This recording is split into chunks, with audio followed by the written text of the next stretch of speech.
legally given. All right, where it says sign, if you would please sign your name for me.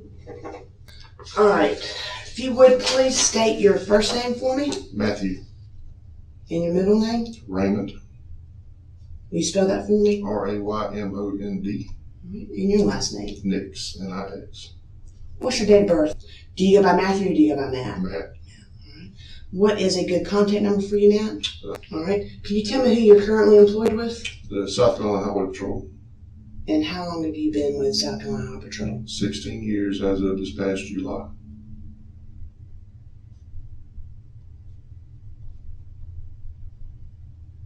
And what is your current rank? Corporal. In which area are you assigned to? The Central Evidence Facility. How long have you done that? November will be 2 years.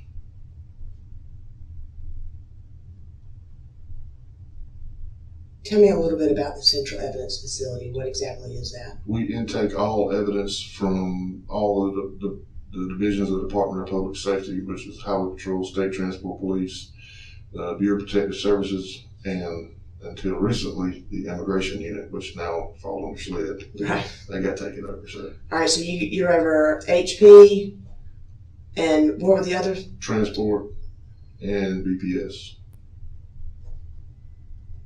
All right. So what type of evidence do you deal with? Name it. Just an idea of what. Well, a lot of, mostly for like DUI evidence, blood and urine samples, we collect them, send them to SLED to get analyzed, and then when SLED gets done, they come back to us and we house them until after the court date or until we get a closed case from the trooper itself. Any drug evidence that they seize, weapons of any sort, shape, form that are seized on the road, we house and keep. Any kind of like crash evidence from especially like the MATE team, the Multidisciplinary Accident Investigation Team, anywhere from hoods, bumpers, doors, airbags, the airbag control modules for the computer systems, stuff like that. Anything related to a crash that may collect, we keep. A lot of hit and run evidence. So we have a container full of like bicycles and stuff like that from vehicle crashes. And of course, anytime there's a cash seizure. Now that the cash is not supposed to stay at CEF for any long period of time. It's just until it gets deposited into the bank. But we do have a safe to house it. So. Okay. Where is the CEF located? It's on Shop Road in Columbia. Do you know that? 1620, I believe it is. 1620 Shop Road. Mm-hmm.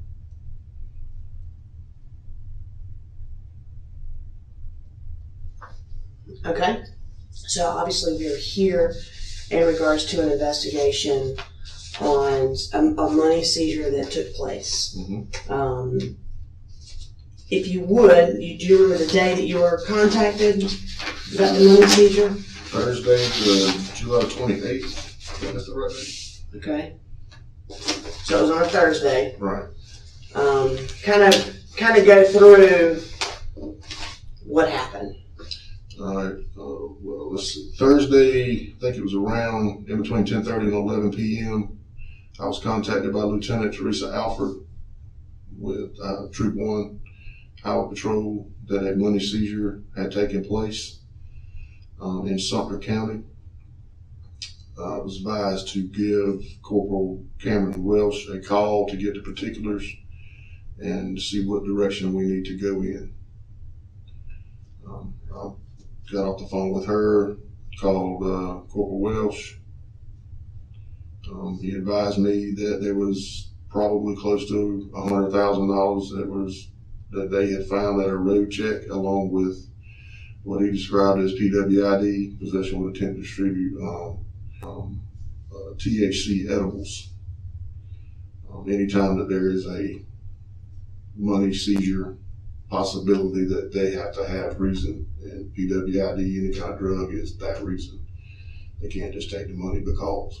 So, well, that's what I understand it as. Right. So I advised him. He asked me if I was coming to the road to actually collect the money, and I told him no, that they need to go ahead and clean up the scene, do what they need to do, and I will meet him at the Sumter Patrol office. Okay. And of course, I don't know if I advised that this was actually come across at a driver's license checkpoint. It wasn't like it was a crash or a traffic stop. It was at a license checkpoint. Okay. So anyway, I went ahead, got up, got dressed, and went on to the patrol office in Sumter. And this was probably in between 11:30, 12 when I got there that night. And when I got to the office, Corporal Welsh was there and Trooper Baker was there at the office.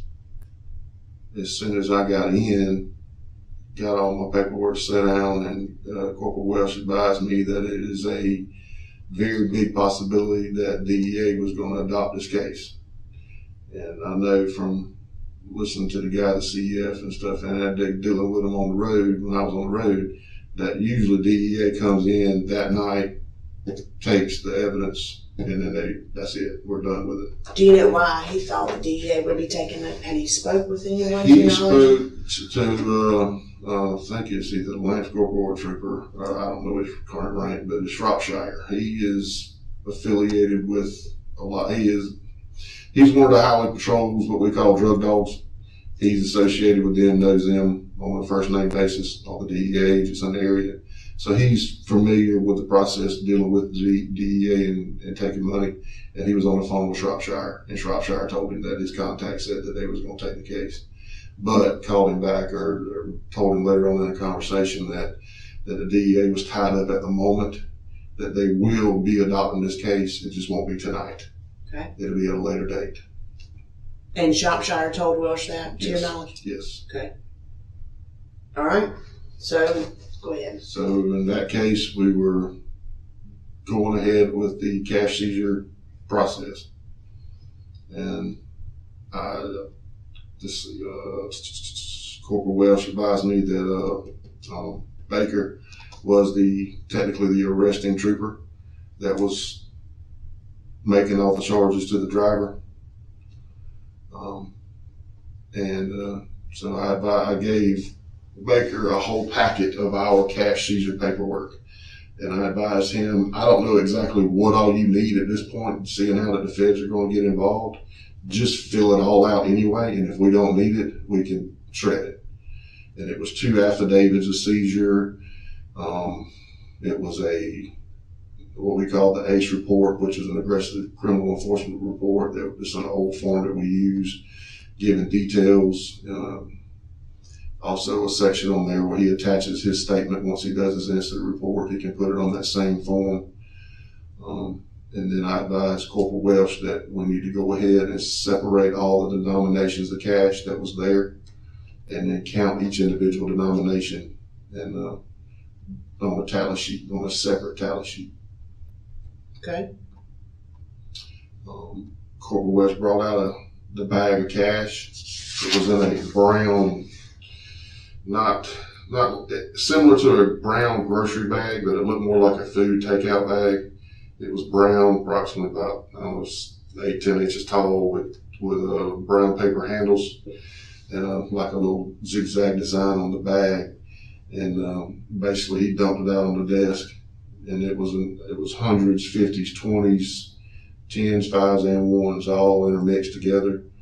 The majority of it was rubber banded together with little small black rubber bands, not from Corporal Welsh. It was from the actual violator that had the cash, that they had banded it up. And if I'm not mistaken, it's either, I honestly don't remember, I want to say it was in $10,000 increments, but it was all intermixed. It was some 150s, 20s all together.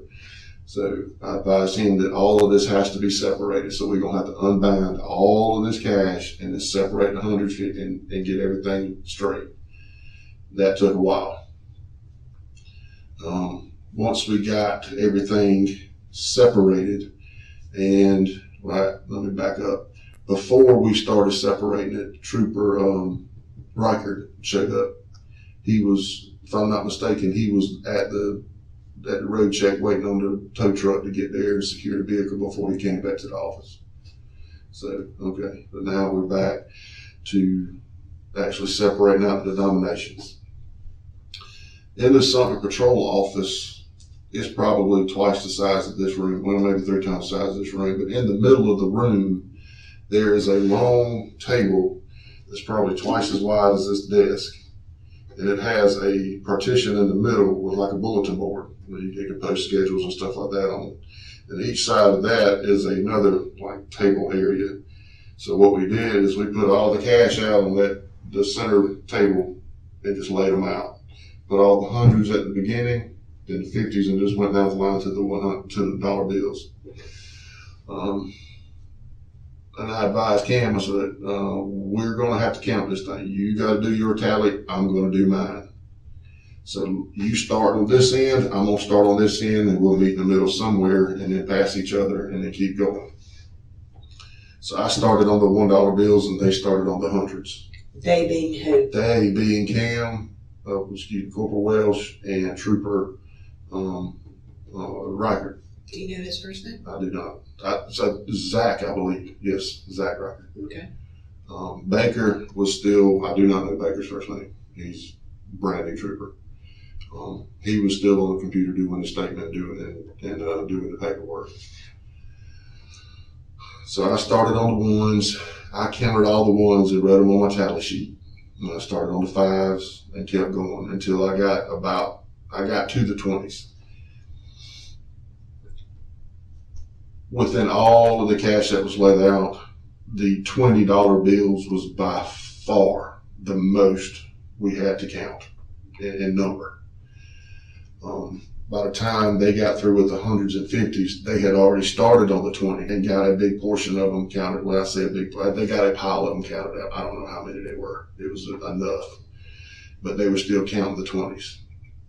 Corporal Welsh, about somewhere in the middle while they were counting the 20s, told Baker to let him type the statement because he knew the details as far as what went on, because Baker was also dealing with the violator because he was DUI and he was going through the field sobriety process and doing the breathalyzer and all that good stuff. So Cam, that's okay. Well, you've established his first name as Cam, so you're good. You can make notes. Okay. So Cam basically wanted to help him out with the statement because he knew more of the in-vehicle particulars that Baker did not know. This, from what I gathered, Baker was dealing with the DUI. He was not dealing with the car. He had to concentrate on him. So Cam wanted to help him out with the statement part and where the cash was, what was going on in the vehicle, and as far as that on the statement portion of it. So when Cam started typing on the computer, Baker got up and helped him record make tally. I was still working on my own personal one. So just trying to let you catch up. No, you're good. Go ahead. Yeah, don't. Okay. Because we're going to go back all over this, so it's all good. Gotcha. So when I started counting, or when I got to the portion where I was going to start counting 20s, I asked them which stack they had finished with. I'll start on that one. That way we're not hitting each other and messing up each other's tally. So they said, okay, we're done with these. So I took these and put them on my desk, which was separate from where they were sitting, because I wanted to not get involved with them, they not get involved with me. And I started counting. And when I got done with my stack of 20s, I said, did y'all separate these out and know how many you had here? Yes. How many do you have? I don't remember exact numbers, but we were off. And I was like, my head dropped. Because I know it took me almost an hour to count the stack of 20s that I was counting. And I said, we're already off. Let's stop. Yeah. We got to back up and punt. Now you said you're off, so did they have more or less than you? I don't remember. That's okay. I do not remember. I just knew we were off. And I knew we had more than twice as many to go. Right. So we were just going to get worse and worse and worse as we went on. So that was about the time Cam was started back counting again. So at that point, it was 3 of them counting and 1 of me counting. Okay. And it was probably getting close to, I guess, about 1 a.m., 2 a.m. area. We've been there for a while counting. So Corporal Wilson and I decided, look, all right, let's figure out a way that we can stack these 20s up and try to get an accurate count, because we can't leave here until we're both in agreement that this is what we got. So what we did is basically start over on the 20s. The 100s were right, the 50s were right, the 10s were right, the 5s and the 1s were right. We were dead set on planting our flag on our numbers, on our tallies, on those denominations. So what we did is we took the whole stack of 20s and everybody grabbed some. Okay. Everybody being who? All 4 of us. Okay. And so we started Cam, Baker and Riker. So okay. we put all the 20s in 50 counts of 50 bills. And we had them laid out on both sides of that big long partition, on the desk on the side by the window. Well, yeah, it was by the other computer desk over here on the far side. And then the desk I was working on, we had stacks of 50 on that. And so once we got all that separated out, I think there were 2 stacks on the computer desk that were not quite at 50. And on my desk, I had a short stack that wasn't quite 50. Okay. And then once we were in agreement that we had $50 stack, I say $50, 50, yes. I understand what you mean. 50 bills yes. on each stack, we started counting stacks. And I had my cell phone calculator and I was doing the math on that. And then Cam went back and counted his 50 bill stacks. And then, of course, we manually counted the short stacks and got a number. And we were both in agreement at that time that I believe it was 4,301 was the total amount that we had. Bills, 4,301 $20 bills. Right. Yes. He and I both were in agreement. We signed our tally sheets, and then I took that cash and I put it in 500 $20 increments and banded them up. Okay. And within that, I had some evidence bags in my little go bag that I could take on seizures and stuff. That it was the largest evidence bags that we have, and 2 of the bags were full of the 20s, but nothing but 20s, and the other bag had the 100s, 50s, 10s, 5s, and 1s in it. So you had a total of 3 bags. 3 bags. Okay. And again, make sure everybody was good to go. Everybody's planted their flag. That's the number we're going with. And I took that cash, put it in my patrol vehicle, and drove to Columbia to shop road. All right. So you leave Sumter and you go to Columbia. Yes. Where did you place the money when you left Sumter and went to Columbia? In my back seat. Were the bags sealed? The evidence bags, Yes. were they sealed? Yes. I signed the bag and dated it, but I did not sign the seal. Again, hindsight's always 20/20. It's all right. So you signed actually on the front of the bag yes, or the back of the bag? On the front of the bag with a date. I think at that time it was right at 3 a.m., so it would have been on the 29th, July 29th. All right, so you place the bags in the back seat, you go to Columbia. Yes, ma'am. What'd you do once you got to Columbia? Unlocked the office, logged in my computer, and printed off the evidence labels that okay, I need to back up and talk about Sergeant DeBose. We had to call her once the count was set. This is before you left the Sumter office. Before I left the Sumter office. I apologize. That's okay. Reason is we've got a new evidence system and it's all digital. Okay. Baker had to make the evidence items on his report. and placed them into the, I guess it would be their drop box is what they call it, and for Sumter. Sergeant DeBose and First Sergeant McFadden are the only two people in the Sumter office that have access to the drop box in the evidence on our system. So we had to wake Sergeant DeBose up to get her computer to sign out that evidence, the cash, to CEF transfer location. Very good. I know. So was the money ever dropped in evidence? No, it was never put in the drop box. I had possession of it. Right. But the system is all digital, and it's very few codes or ways that we can move things in order for me to take it in at CEF. So he just had to contact Sergeant DeBose and let Sergeant DeBose know, hey, listen. Yeah.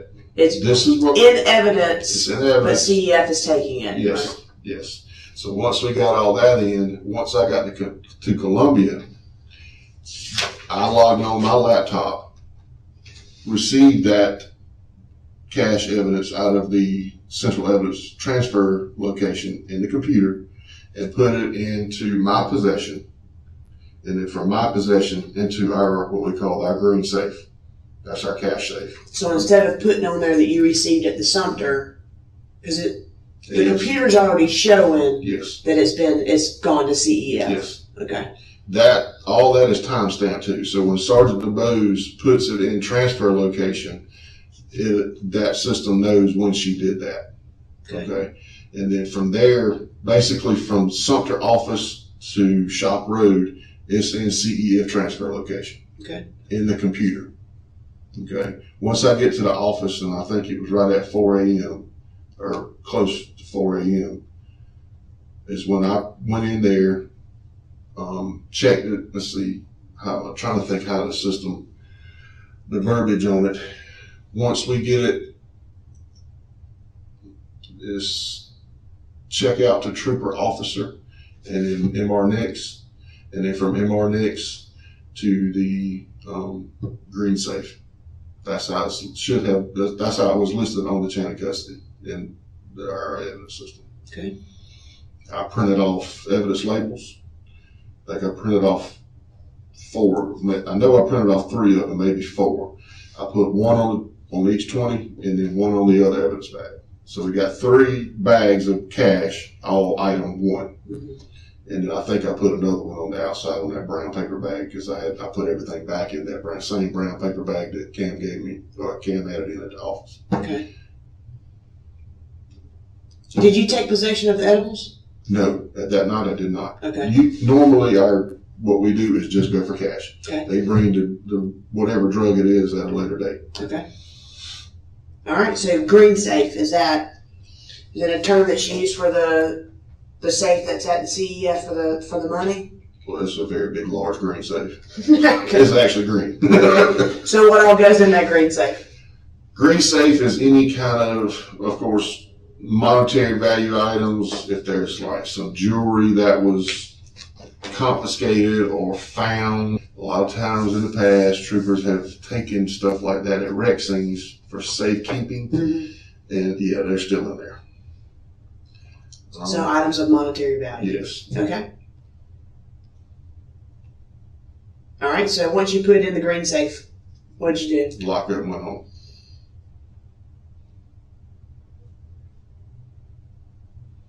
And I probably got back home 5:30 a.m. ish.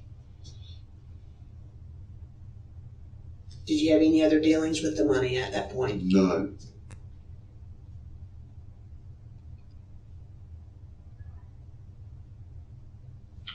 When were you contacted and it was indicated to you there was an issue? It was Tuesday when Sergeant Allen had taken the money out of the safe, signed it, and took it straight to the bank. Do you know Sergeant Allen's first name? Michael. Did he contact you? We was at the office together on Tuesday, so I knew he was getting the money out and not count. He didn't count it. Right. He went, took my evidence bags that I sealed up in, and took it straight to the bank, and the bank opened it, and they counted it there. Do you know what bank? Wells Fargo. And do you know which Wells Fargo? No, I do not. Okay. Sergeant Allen handles all cash deposits. Okay. Is that all he does? No. Okay. He's the lead. At CEF, there's 3 corporals, 1 sergeant, 1 captain. Okay. And then an admin. All right. But he's the only one that handles cash deposits. He is the lead on that. Okay. Captain Rivers assigned that task to him, and he's the only one that deals with it. All right. So at what point were you notified the count was wrong? When he got back. All right. Tell me that conversation. He was in the captain's office, and Captain Rivers, Mental Rivers, called me into his office, and Sergeant Allen was in there, and he advised that the bank had a different count on the 20s, that it was off. I asked how much, and he had a piece of paper on his desk with some numbers right on there, and I looked over there and saw 157. I was like, $157? He's like, no, 157 20s were off. I was like, oh, okay.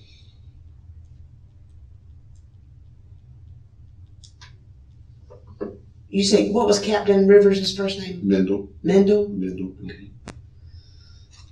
All right, so realized it was 157 20s off. What happened next? I asked Captain Rivers, do I need to go in and call Cam and let him know what's going on? Because he's the other signature on there. And he said, go ahead. I dialed Cam's number. And as soon as Cam picked up the phone, Captain Rivers said, hold, time out. Let's just wait. And I told Cam, it's like, just hold tight. I'll call you back. So, and then he advised that we need to get to the bottom of this. Something's not right. How can you be off this much? So he said, let me make some phone calls. And that was pretty much the end of that conversation. All right. What ended up happening after that? Well, when I went back to my office, Cam actually, I can't remember if he called me back or I called him. One way I spoke to Cam. And he advised me that's when he found the other bag of money in the backseat of his car. Oh, and I was kind of floored at that.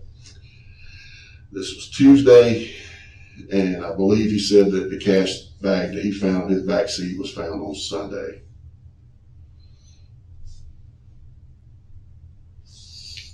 And he just said it was in a bag? Yes, in an evidence bag. Evidence bag? Yes, he had put the cash in an evidence bag. Did he indicate to you what kind of bag it was found in his backseat? No. Okay. But after he said he had found it on Sunday, he said he put it in the evidence bag? No, he put it in the evidence bag that night. From the scene? From the scene.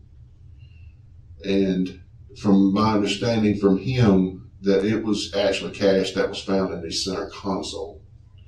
That the large amount of cash was found in the back seat in that brown paper bag. There was more cash found in the center console and another small amount of cash found on his person. So that center console money was never counted at the Sumter office? Correct. Okay. All right, what else did he say?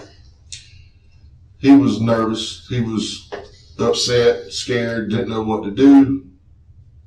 And I said, Cam, go through your chain of command, inform your sergeant of the situation that you just told me,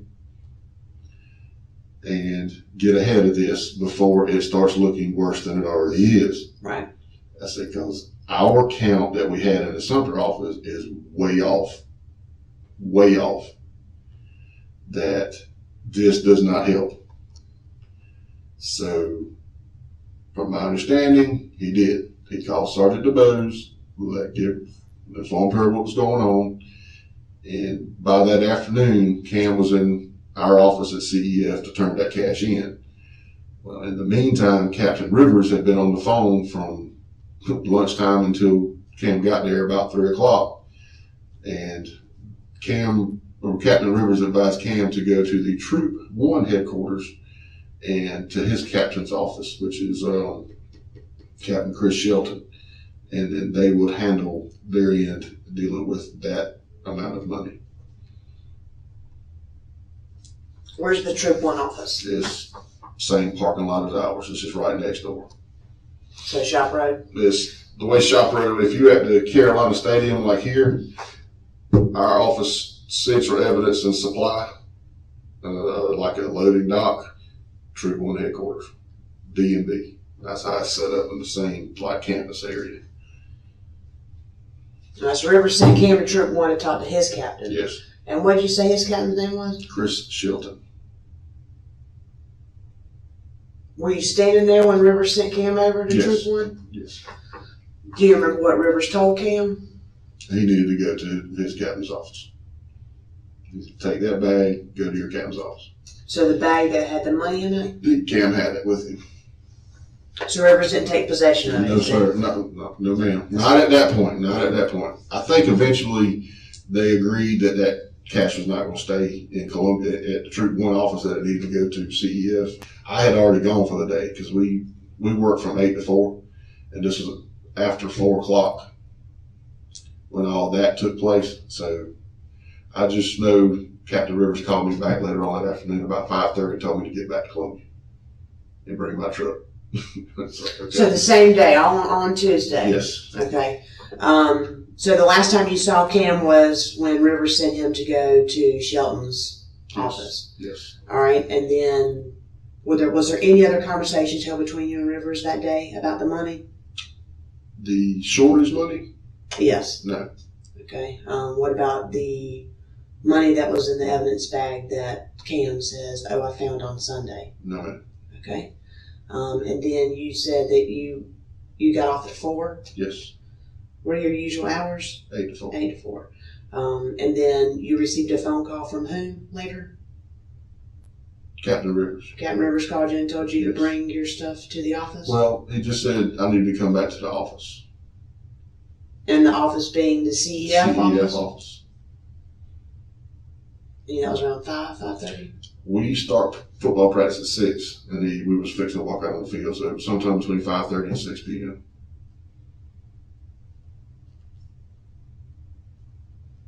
Yeah, I was already at the school fixing to walk out on the football field, and Captain Rivers called and said, go change clothes, come back to Columbia. We got some more paperwork to do.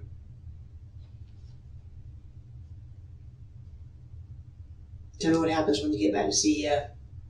When I get back to CEF, I go in, his captain has already locked up the building because CEF closes at 5. All right, back up again. CEF is open from 8 to 5, Monday through Friday. If you're not on call, you work 8 to 4. If you are on call, you work 9 to 5. You're the closer. Okay. When that cash was seized on the 28th, the week prior, I was on call, so I would have been the one closing. But seeing how it was a new week, I was off call. We go from Sunday to Sunday. On Tuesday, I was an 8 to 4 man. We left at 4. The 9 to 5 guy, I think it was, I think Philip Odom was the one on call that particular week, day or whatever. He leaves at 5. Captain Rivers was still there. Okay. He was dealing with this pretty much that whole afternoon. Captain Rivers had gone ahead and closed up shop, locked the doors, and he was in his office alone. Nobody else was there. And when I got there, I went in. He advised me that this has become a full-blown investigation through OPR, that SLED will more than likely be involved, seeing how dealing with this cash, that they wanted an outside agency, so to speak, to handle. He said, as of right now, you are put on suspension without pay until the investigation is complete. Give me a form signed by Director Woods explaining that same situation. And he advised that I needed to, get my personal stuff out of my vehicle. I needed to turn in my badge and gun, my credentials, that he would be secure and all that stuff, and he was going to take me back to my residence, where he would collect uniforms, any other equipment that I had, and here we are.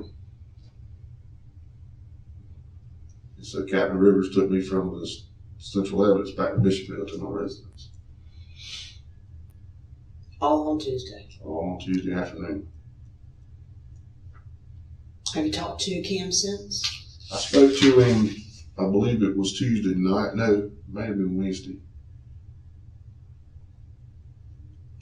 I checked the phone to see, I don't know exactly. It was just, I think it may have been, it was Tuesday night. Because I guess, from my understanding talking to him, man, he pretty much got the same treatment. You know, he'd bring you, we'll take you home from Columbia and collect your stuff. Did y'all discuss anything about any of the money increments, whether it be the county at Sumter office or the money that was found in the backseat of his car? No.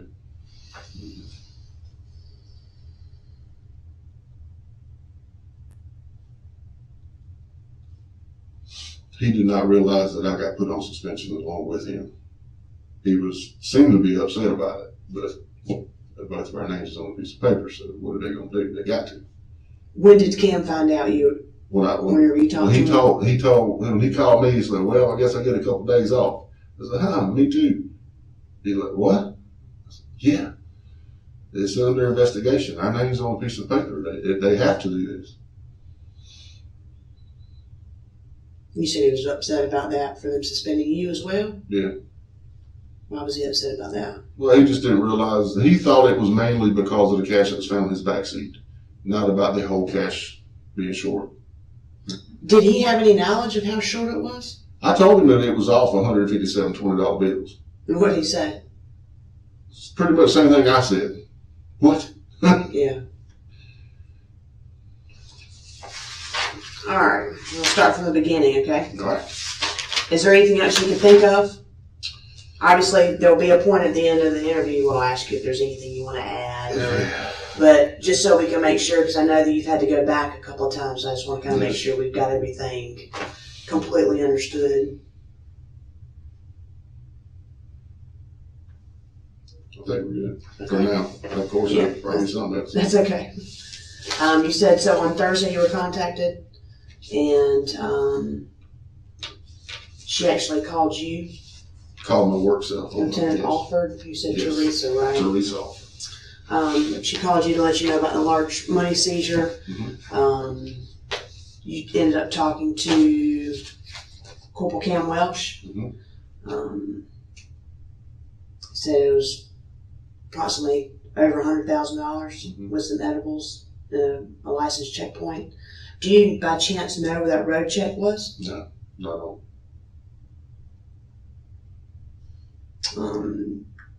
You told me you'd meet him at the Sumter office. Mhm.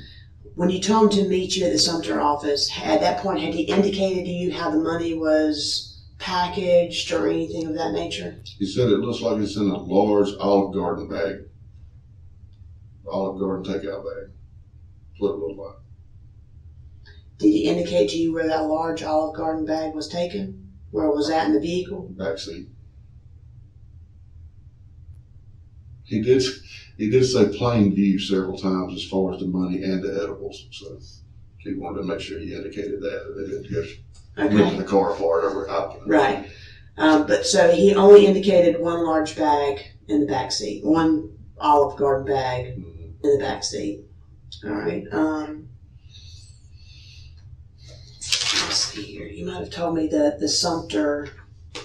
Where is the Sumter office? Exact street address I don't know right off. It's off of Highway 378, outbound toward the beach, next to the is it Pike Road? I think. Is there a different post or different? It's Troop 1 Post A. I think they're Post A. It's either A or B. But it's the Sumter Clarendon Patrol Office. Okay. So you get to the office about 11:30, 12. Mm-hmm. You said Cam Welsh and Baker were there. Welsh indicated to you that he had talked to High Patrol Lance Corporal Shropshire. He's the one that has a lot of dealings with DEA as far as large seizures. Indicated that DEA would potentially be taking the case, but they were tied up with something right then. Yes. Later on, Shropshire talked to Welsh and said that they would be taking the case. We'll be taking it, but be picking up the cash later that we should proceed. Okay. Welsh told you that Baker was the arresting officer and Baker was dealing with the potential DUI suspect. You gave him a packet for cash seizure. Inside that packet, there were 2 affidavit of seizures, an ACE report, and also another form for him to fill out for the arresting officer to fill out the statement. Did Cam start filling that packet out right then, or Baker did? Okay. You decided to separate each denomination of money. You said that there were hundreds, 50s, 20s, 10s, 5s, and 1s. Yes. When Welsh brought out the bag, you described it as a brown paper bag, 8, 10 inches tall. He dumped the money on the table. Mm-hmm. You said that there were a majority of the monies were banded with black rubber bands, Mm-hmm. and it looked like it might be in $10,000 increments. Mm-hmm. How did you know it looked like? I mean, have you ever seen $10,000 banded money before? Cam counted a few of them just to check.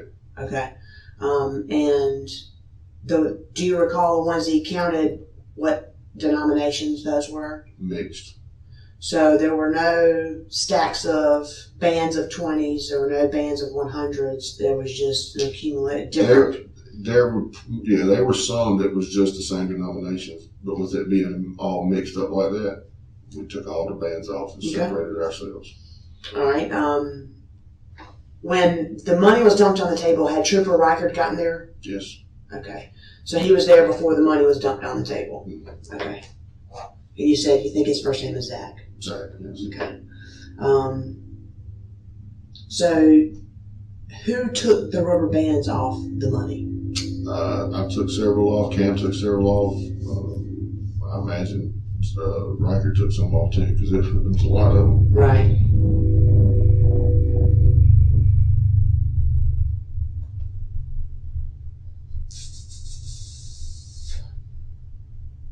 So you, on a large conference style table, y'all separated the monies from 1, 5, 10, 20, 50 to the hundreds. You decided that the best way to count this would be you start at the 1s, Mm-hmm. and then Welsh and Reichert would start at the 100s. Correct. Now, when you had the money laid out, were they all, obviously because there were so many 20s, how did you have them stacked?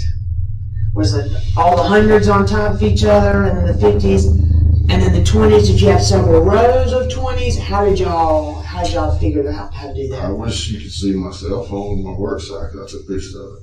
And that was going to be a follow-up question I did So have. my cell phone in Captain Rivers' office has pictures of all the stacks laid up there. Because the hundreds was just in a pile, not spread out Right. on like a car table type thing, Right. but just stacked up here. The 50s there, the 20s, they were stacked up best we could get them without falling all over the place. Right. And then the 5s, 10s, and 1s the same thing. It was just, but there was enough space between them where you're not going to. We had them. Mix them. Yes, Yeah. you wouldn't want to have them mixed up here. So, once you had all the money laid out in the denominations, did you photograph it before you counted it? Yes. Okay. And that's on your state cell phone? State cell phone. And all the money you had laid out, that was all the money at that point, right? At that point, that's all the money. Because I know later on we have money over here, we have money over here, and then we have, Yes. yeah, so that's what I want to make sure. All right, so y'all begin your counting process. Y'all end up meeting basically in the middle of the 20s Mhm. because there were so many. Counted the 20s, what they had, y'all compared notes, and nothing was right. The stack that they had already completed, once I completed all the rest of the denominations and we were right, I counted their stack of 20s and we were off. Okay.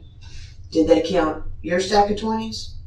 Or you didn't count 20s? They had already counted that stack. Okay. I was counting it and we were off.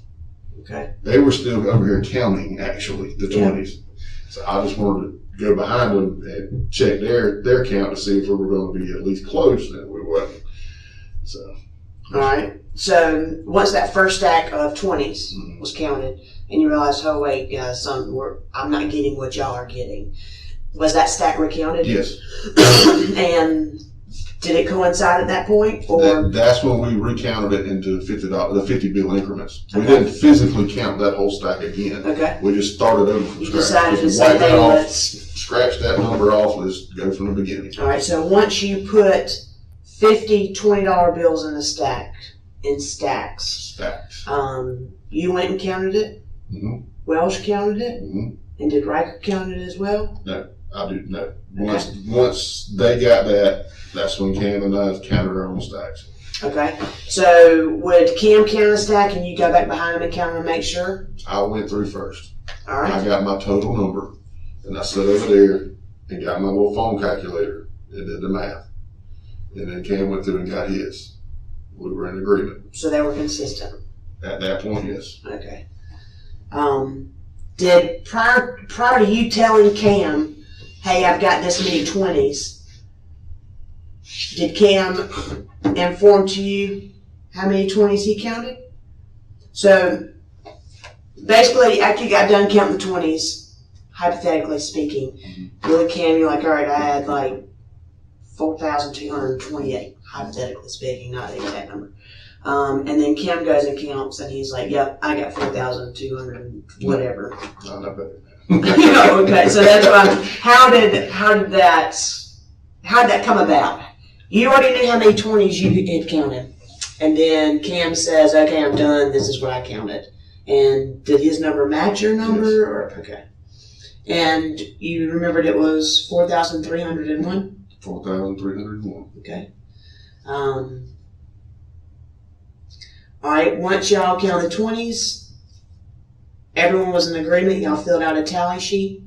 We already filled out the tally sheet because that's what I used to do my running totals. Okay. Now, I did have a little sticky note that I was writing down my the ones that was short. If I had this, did the math, and then wrote down my final number on my tally, and multiplied it out by denomination, and then you total them up at the end, and Right. you sign the bottom of each. What'd you do with those notes you were taking? I threw them in the trash can. Did you? They said it's under off in the trash can.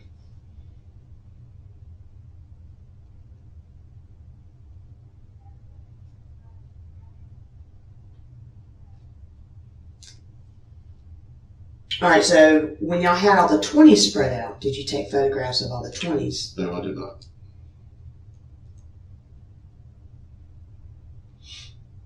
The only other photographs that were taken once we got all the money counted and bound back up into the 500 stack, we had them laid out, and I actually took a picture of that before I backed it.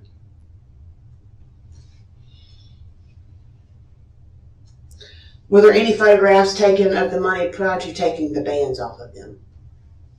Did you take a photograph? I think the bands, yes. The photograph that I took initially when we got them separated, I think that photo was with the bands on the 20s. Yes. I think there were still most of the 20s were still banned up at that time. And they were separated. Yes, by denomination. Did, to your knowledge, was a photograph ever taken of nothing separated and the money just stacked on top of each other? At the very end or beginning? Beginning. No, not to my knowledge. You did not take a No, picture. I didn't take a shot. And you don't remember seeing anybody else take a picture? Correct. Okay. Now, there was photos taken once we had them out. Right. But All right, so 4,301 total $20 bills. Do you remember the total of the money that was seized that night? 110 and some change. I don't know. 110,004. I don't want it. You remember it being an estimate of 110,000? Yes. Okay. So at this point, once all the money's counted, everything's tallied up, photographs are taken, you place the 20s into two different evidence bags because it was that much that you had to place in there. Yes. And then the other bag contained the 100s, 50s, 10s, 5s, and 1s. Correct. You sealed the bags? Yes. You signed the bag? Yes. Did anyone else sign the bag? No. Did you date it, time it, Dated it. anything? It's 7/29/01. The 21. I'm sorry. It's okay. Sad thing is, I know what you meant. Yes. Did you put a time on there or anything, or you just dated it? Just dated it. Okay. So Baker filled out the information inside the computer for showing that evidence was being dropped, and then CEF was taking possession of it. Okay. He contacted Sergeant DeBose. DeBose. What's Sergeant DeBose's first name? Page. And Sergeant McFadden. First Sergeant McFadden, Reggie, he was actually not even working at the time. His mother had some issues or something. He was completely, he was not to be contacted. But. So he wasn't contacted? Okay, no. so Sergeant Paige DeBose was, and what does Sergeant Paige DeBose what's she do? Sergeant? I mean, does she work for a troop, or is she CEF, or? No, she is the sub-declared as sergeant. Okay. She is basically Troop 1 Sergeant. Troop 1 Sergeant, second in command. All right. She is I don't know their exact office duties over there, but I see her a lot as far as the evidence side. So she's like the primary evidence custodian and sub-declared. So she does mainly office work. Yes. Nothing. Okay. Yeah. Nothing on the road. They do, but not as much. Right. Well, they're predominantly in the office. Yes. Yeah. All right. So you placed the money in the backseat of your patrol vehicle. What kind of patrol vehicle do I you got a have? black Chevrolet 1500 pickup truck.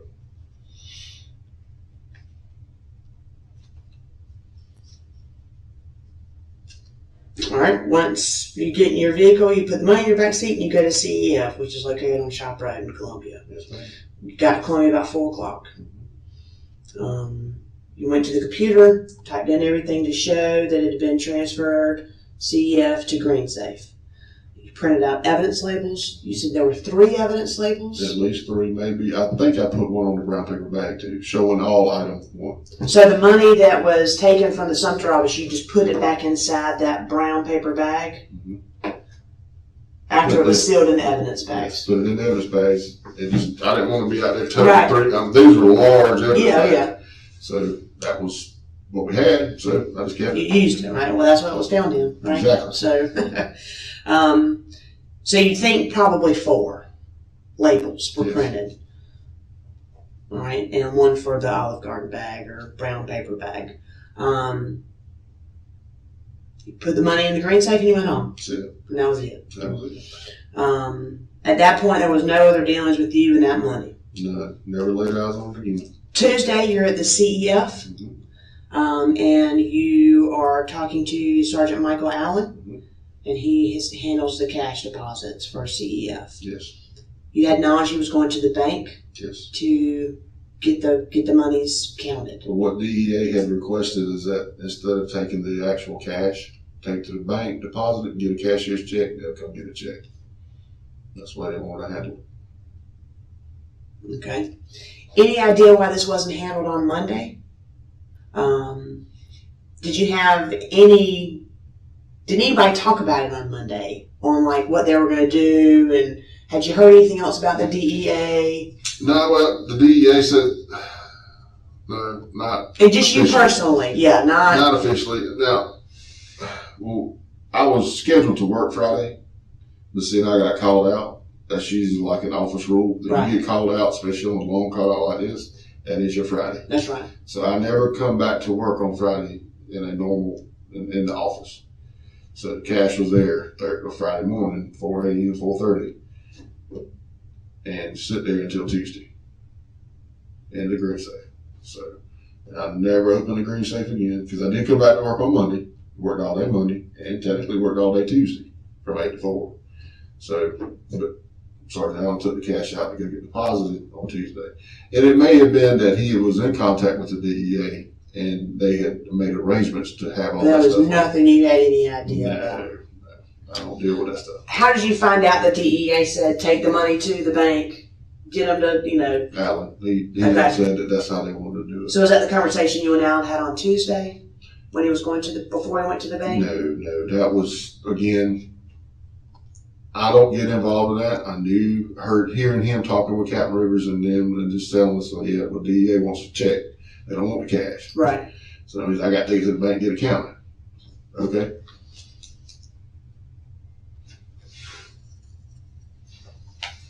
They prefer a cashier's check. They do now.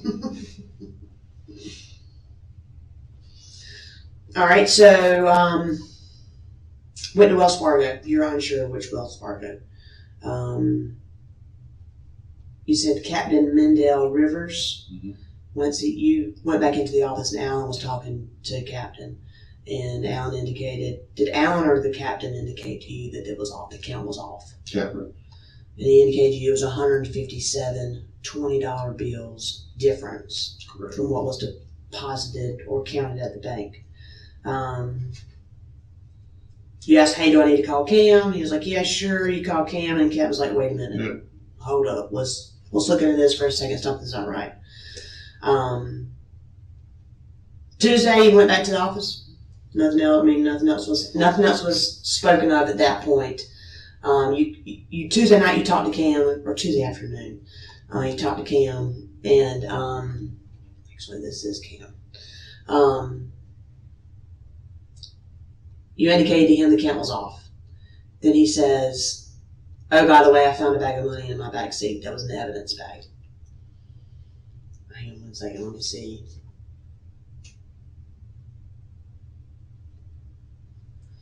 Yeah, he's close. So we're trying to. So he indicates to you found an evidence bag in the back seat of his car. Did he indicate if it was in his seat or if it was in his I floorboard? think he said it was in between the center console and his briefcase in the back, that he had slid in between it. Or it was not in immediate sight. He was cleaning out his car on Sunday and he saw it. And that's when he said his heart dropped.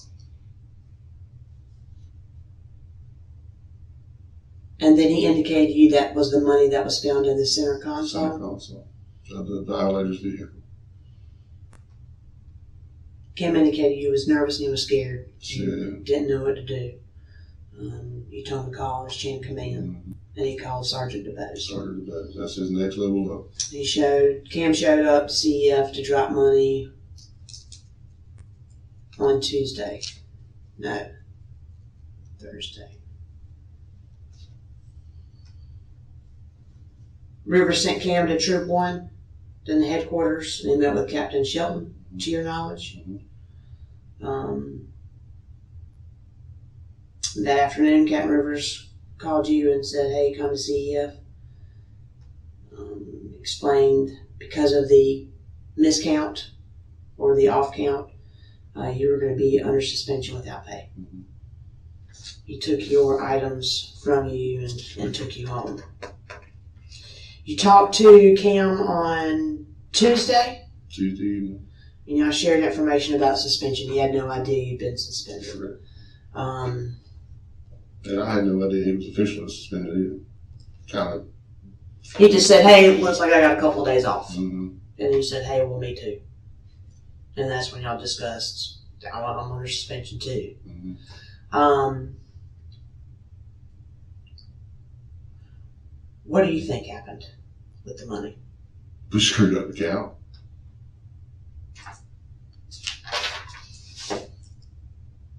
Do you think... let me ask you this. When they left the checkpoint, who had the money from the checkpoint to the office? It had to be Cam because the baker had gone to the jail to do the data master and And is that you just kind of assuming that it was Yes. probably Cam because Baker was tied up with a DUI? So you don't really know that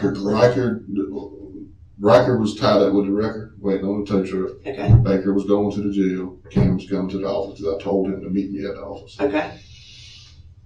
And by the time I got to the office, and the guy actually refused the breathalyzer, the data master or whatever, So it didn't take as long as he thought. They just booked him in the jail, come straight off. And the jail's not too far from the office.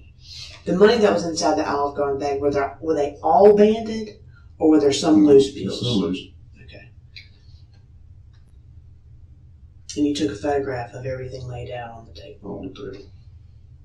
A big wide shot and individual shots. But you did not take a photograph of the money stacked on top of each other, banded up? There were some bands still on there, I'm pretty sure. Okay. Again, I wish you could get my phone. That's okay. Show it to you. Did you take that picture? No, I did not take that picture. Okay. That's why I'm asking about the money stacked on top of each other. Because there's a lot of money there that still have bands on it. Yes. So I did not take any pictures of the drugs. I knew that. So that's how I knew that ain't my picture. But that, if you don't mind, can I see that picture? That may have been after count. Hope it's not. No, it ain't. Because it's banded up. There's the black bands. Yeah. Right. Okay. Because that's about how thick they were when I banded it up for the final to put them in our evidence bag. Do you have any idea who might have took that picture? No. That's okay. And if you didn't see anybody take a picture, Like I said, they were pretty much all. I say pretty much all of us were taking pictures of it. right. So. Did you take this photograph of the evidence bags? No, I did not. Okay. So, Once you put the money in the bags, did you take photographs of the money in the evidence I bags? did not. Okay. Did you take a picture of any loose increment? No, ma'am, not that picture.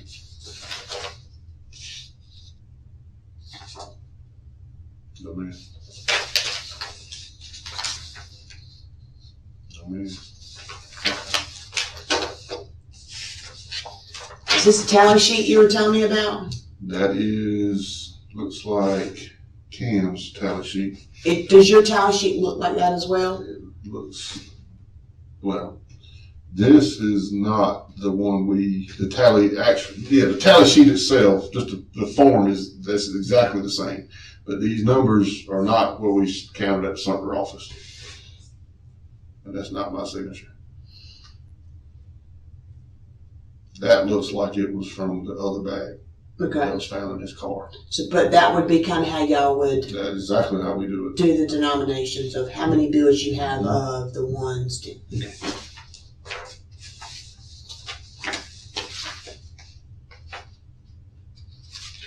Was there any kind of report that you had to complete?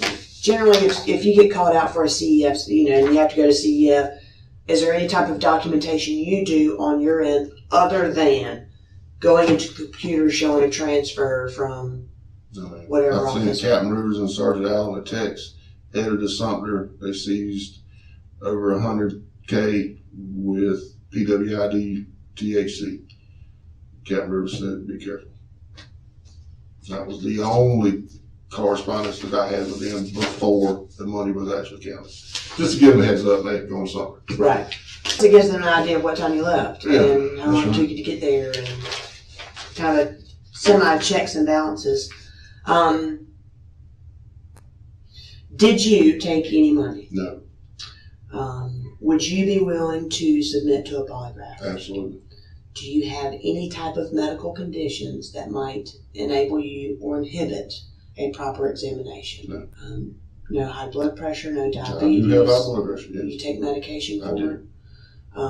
Any anxiety, thing of that nature? Not to my knowledge. Okay. Obviously, we want to offer you a polygraph. We want one to be completed. Okay, Again, checks and balances. absolutely. Do you think how long have you known Cam? Let's see. I did his background when he came on highway patrol. Okay. So since day one. Do you Of his know highway patrol career. how long has he been in a trooper? 7 years, maybe? Maybe 6 or 7. Do you think he would take money? Cam? Yes. No, ma'am. Not at all.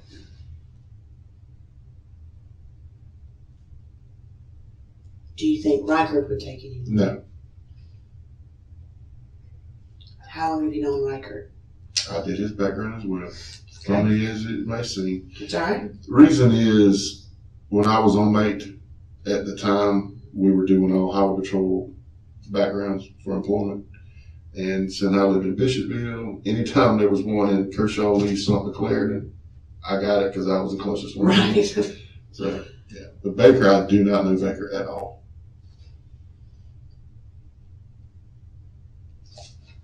To your knowledge, did Baker even count any money? Yes, he did. Okay. No one was left unattended while counting. Not at all. All four of y'all were sitting The there. only time that money was in a single person's hands after the count was mine on the way from Sumter to Columbia. And the only other person's hands that was in alone prior to the count was Cam's. From the road to the office, yes. Was Cam already at the office when you got there? Yes. And Riker wasn't there yet. Correct. So it was just Cam there by himself. And Baker. Baker was Baker there when I got there. I got you. All right. Out of all this information you've given me, is there anything that you can think of that maybe I haven't asked a direct question about as far as that night, the count, any statements that were made to you or around you that you would feel being important for this investigation? No, I don't think so. I mean, it's as complicated of a matter as this is. To me, it's a simple explanation. We messed the count up. That's it. It was miscounted.